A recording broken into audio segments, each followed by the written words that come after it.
Hello, my name is Houten-Edwards and I am a Marie Curie Research Fellow. I'd like to tell you about my research project looking at anaerobic fungi and equines. This project is based here at Wageningen University in Research in the Laboratory of Microbiology. It also involves the donkey sanctuary, a nutritionist here and at Utrecht University. Horses and donkeys aren't the same. That's quite obvious. What is not so obvious is why donkeys utilise forages, such as hay and straw, better than horses. But why should we look into this? Improved forage utilisation generates more energy for the animal. This is important as some animals have higher energy requirements or have access to only poorer quality forage that is more difficult to utilise. Energy supply can be increased by giving cereal-based concentrate feeds. But this can increase the risk of gut-mediated diseases, such as colic. How do equines utilise forage? Well, actually they don't. The bacteria and anaerobic fungi in their hindgut do, by a process called fermentation. Compared to bacteria, the anaerobic fungi are more effective at breaking down the tough plant fibres in forage.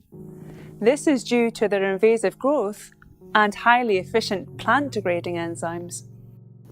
We know in ruminants, such as cattle and sheep, that anaerobic fungi can significantly increase feed utilisation, generating more energy for the animal. However, we don't really know anything about anaerobic fungi in equines. First, we wanted to know what type of anaerobic fungi are present. To do this, we sampled faeces from 70 animals representing a range of different equines. Horses, ponies, donkeys, mules, hemis, and zebras. Using DNA-based analysis, we found that two types of anaerobic fungi were most abundant, Saccharomyces and AL1. Interestingly, there was no type of anaerobic fungus that was common to all of the animals. What about their numbers? All animals had anaerobic fungi, but the amounts varied a lot. Why is this? Well, it could be that the amount of anaerobic fungi are influenced by equine type or diet.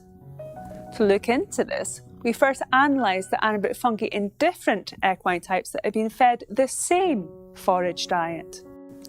The ponies, donkeys, mules and hemis all had similar amounts of anaerobic fungi. This tells us that the diet is likely to be more important than the type of equine when it comes to anaerobic fungal numbers.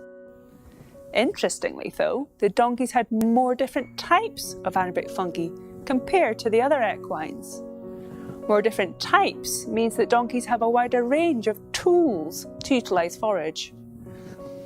We next looked at the effect of different seasonal diets.